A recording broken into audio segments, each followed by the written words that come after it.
Oi, tudo bom? Mais uma vez nós iniciamos um novo estudo, agora no livro de João. Que Deus nos abençoe nesse estudo. Eu não costumo falar muito porque eu não tenho muita eloquência para isso tudo. Mas eu quero agradecer a Deus pela sua vida, por você estar chegando aqui agora, por você que já está há um tempinho me acompanhando. E que Deus nos abençoe nessa nova jornada. Já tivemos já no estudo do livro de Lucas, depois do livro de Marcos, agora seguimos na sequência do livro de João. Então, vamos partir para a leitura, né?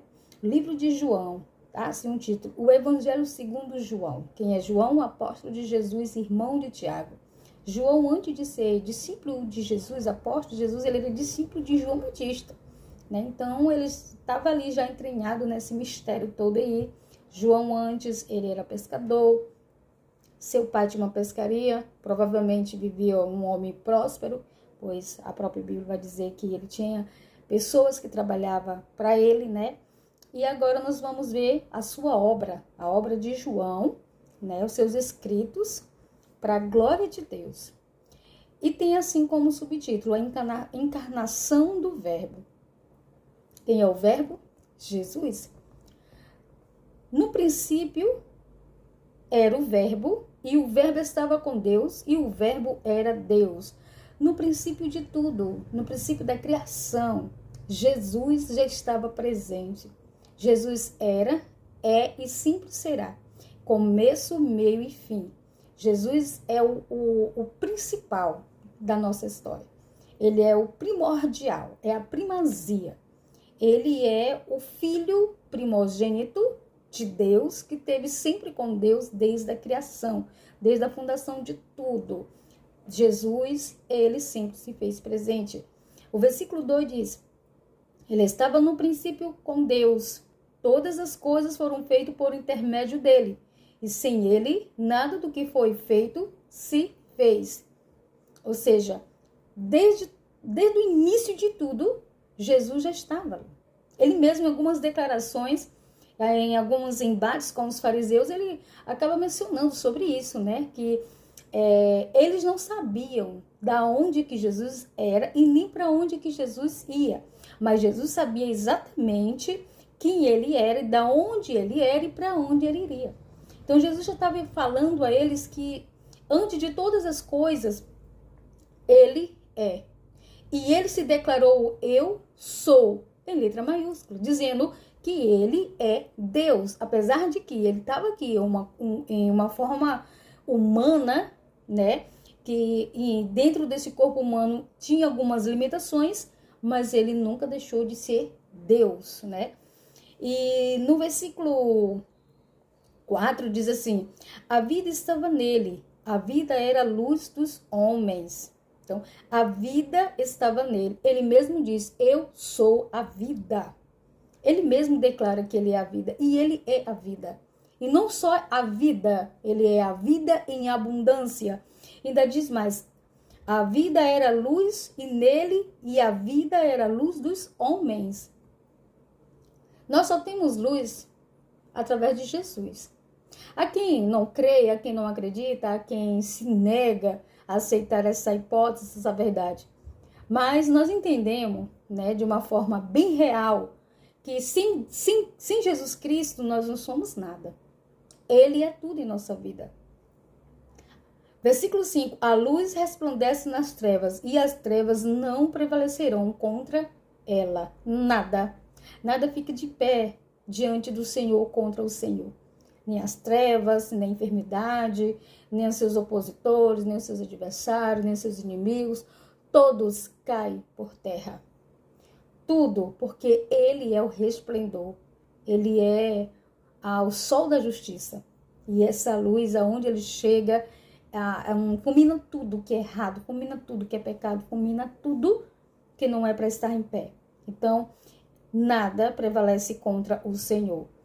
Versículo 6. Houve um homem enviado por Deus, cujo nome era João.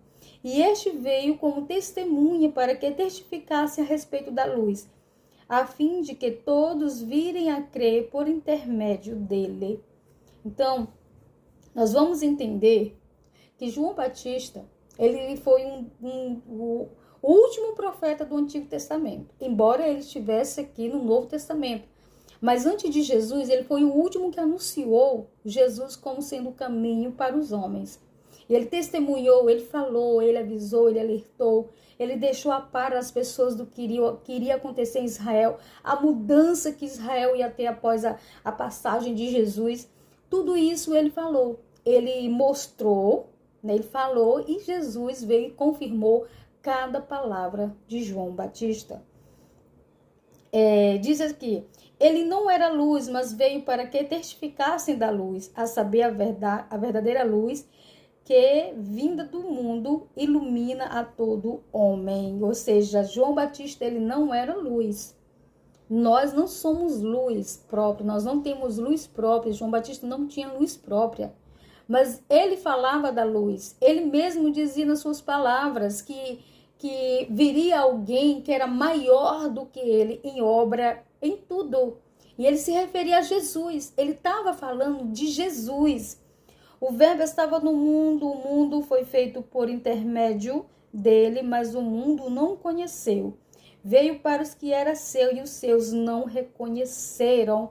Jesus, ele veio para Israel para cumprir uma promessa e para obedecer às ordenanças de Deus, porque Jesus ele foi obediente a Deus em tudo, em minúsculo de detalhe, mas ele não foi aceito.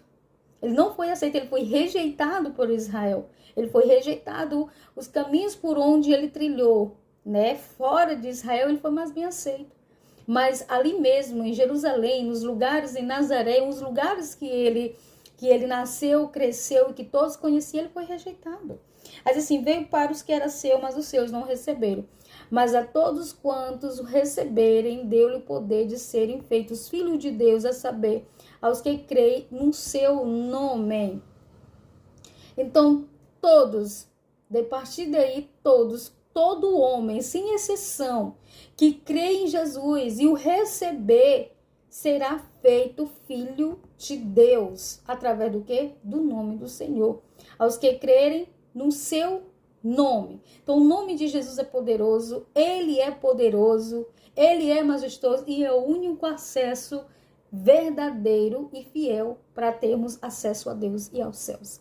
Ninguém vai a Deus e ninguém vai aos céus se não passar pela porta das ovelhas, e a porta das ovelhas é Jesus Cristo. Versículo 3, os quais não nasceram do sangue, nem da vontade da carne, nem da vontade do homem, mas de Deus. Quem nos escolhe é Deus, quem nos separa é Deus, quem nos revela o seu poder é o próprio Deus. Isso não vem da vontade do homem, não vem dos feitos do homem, não é da obra do homem, mas é exclusivamente de Deus. O verbo se fez carne e habitou entre nós, cheio de graça e de verdade, e vimos a sua glória, como do unigênito do Pai. Então, Jesus Cristo, ele veio como verbo, que é o primeiro, né? E é a primazia. Ele habitou no meio daqueles que é seu e o aceitaram como um Senhor, e veio cheio de glória, cheio de majestade, cheio de seu esplendor. Então, Jesus era verbo, cheio de graça, cheio de glória. Amém? Que Deus nos abençoe e que nós venhamos entender que Jesus Cristo é a nossa força. A alegria do Senhor é a nossa força, Ele é a nossa força. E todos nós que se submetemos a Ele, em espírito, nada é pela carne nós não conhecemos a Jesus Cristo, mas nós conhecemos o Senhor Jesus Cristo através do Espírito. O nosso espírito se submetendo ao Espírito Santo de Jesus, que foi aquele que ele deixou aqui para nós, para continuarmos até a consumação dos séculos. Amém? Que Deus abençoe você e sua vida em nome de Jesus.